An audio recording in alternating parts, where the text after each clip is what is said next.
Topic 10, Ethics in Counseling. So just imagine you go to a counselor because you're feeling overwhelmed about a situation, and then how do you know whether what you share with the counselor would not be uh, conveyed to anybody else? Well, right, and if it is, you would totally lose confidence in the counselor.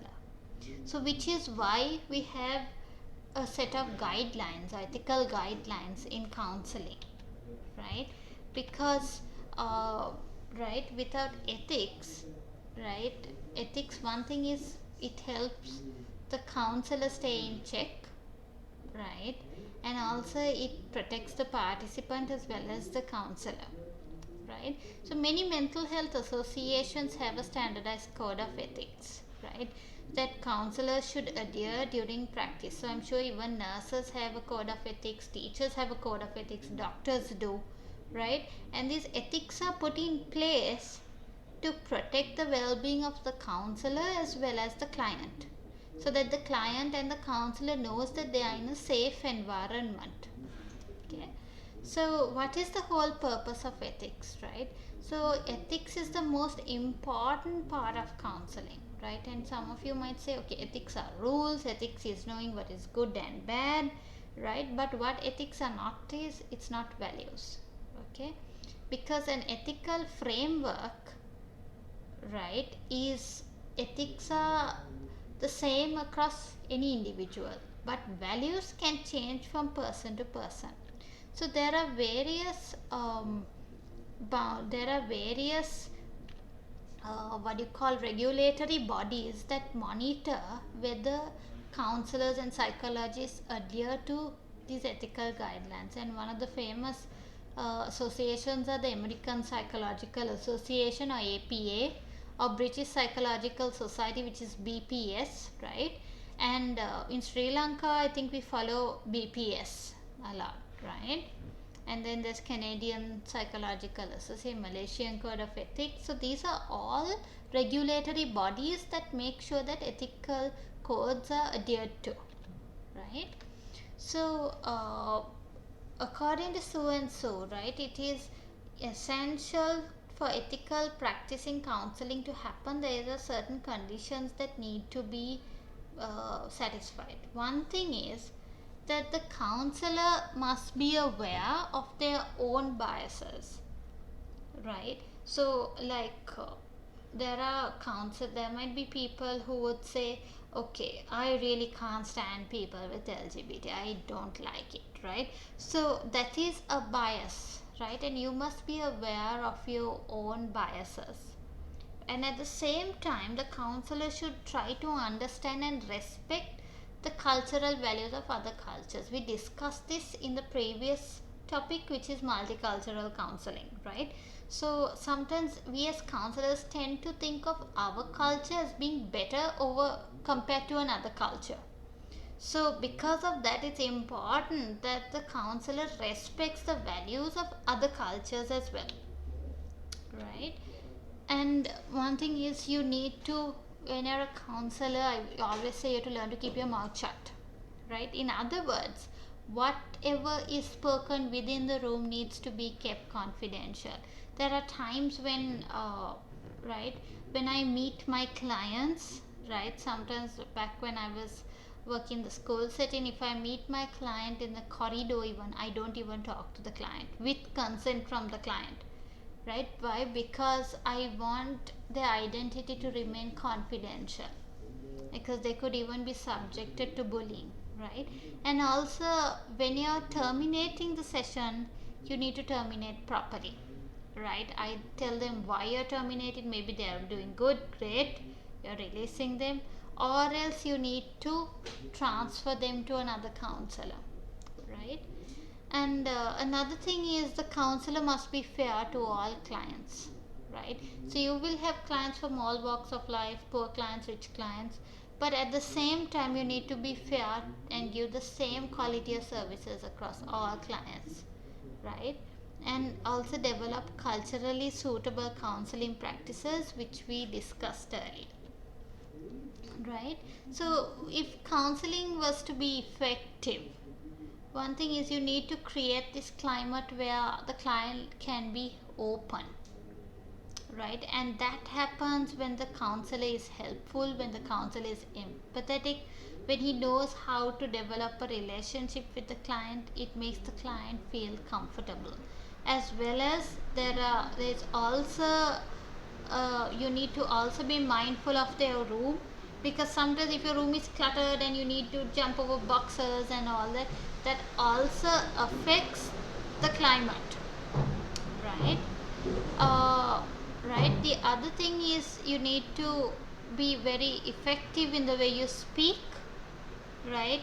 And because the way you speak also contributes to how well you build a rapport with the client, right? And focus on work related goals. So counseling is not a place where they just come and talk and you do nothing about it. No, it's a science. There are work related goals which you need to guide your client through, right?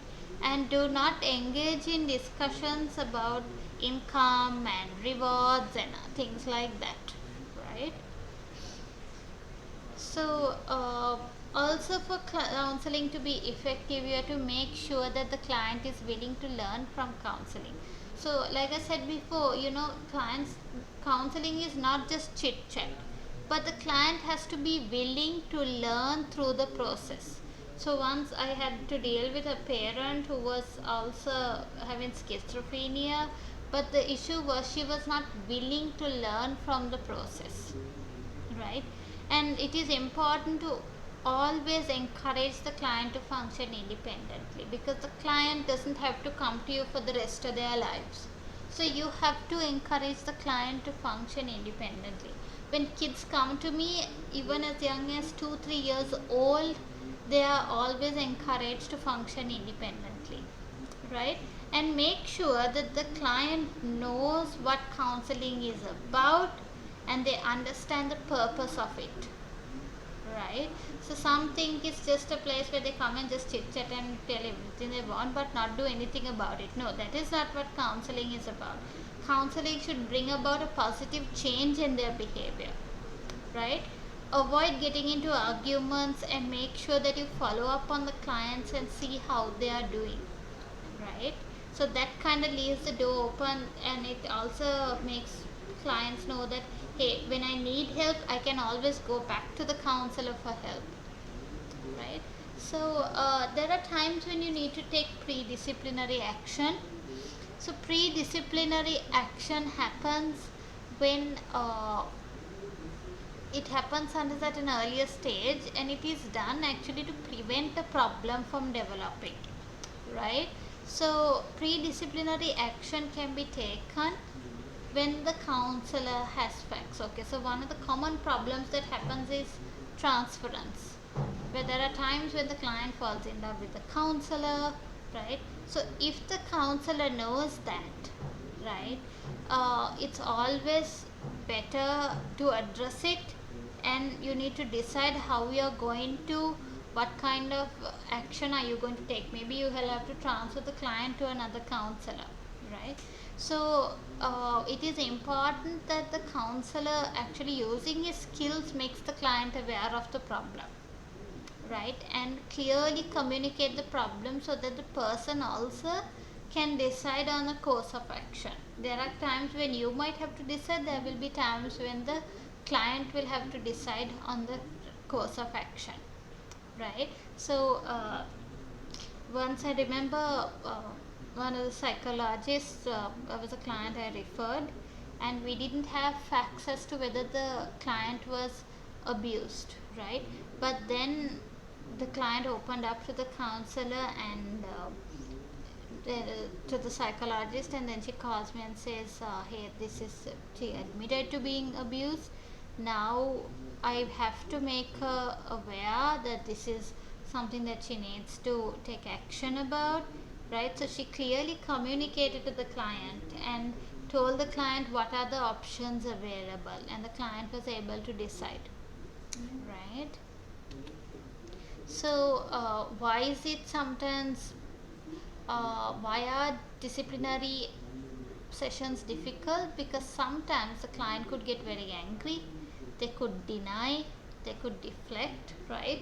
Because they don't like it because it's something sensitive, right? So they wouldn't like you touching on that area,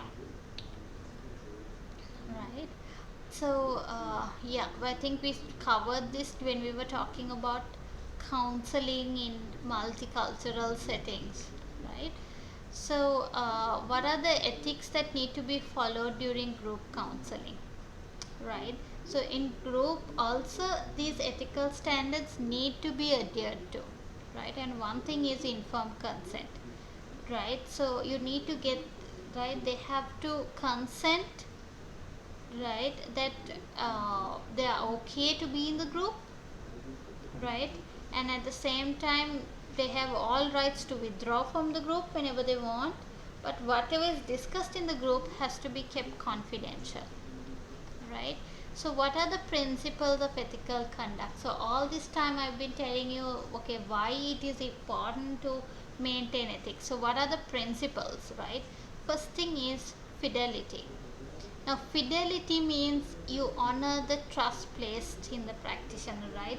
So, sometimes even when a child tells me something, I honor the trust the child has placed in me. So, I would never go and utter a word about it, right?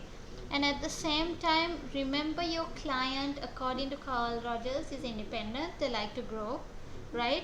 And the client has the right to make decisions, and you need to respect their right for being self-governing, okay? And always think of your client's welfare, which is beneficence, right? Always think, how can I help this person grow, right? What can I do in the best interest of my client, right? And at the same time, it's the counselor's duty to make sure that the client is not harmed in any way, right?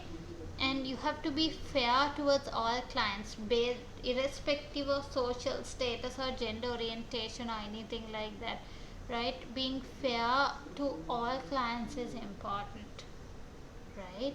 And the other thing is self-respect, right? You need to know what your limitations are, because yes, as psychologists, right, sometimes you might think, okay, I know this, but if you don't have enough knowledge and expertise to handle a case, you must know your limitation and transfer the person onto somebody who is equipped to handle that, okay? So that is something that you need to, like, I mean, and it's always okay to say, hey, I don't think this is my forte or this is my area of expertise, but let me help you, get you the help that you need. I know somebody who will be able to help you better than me.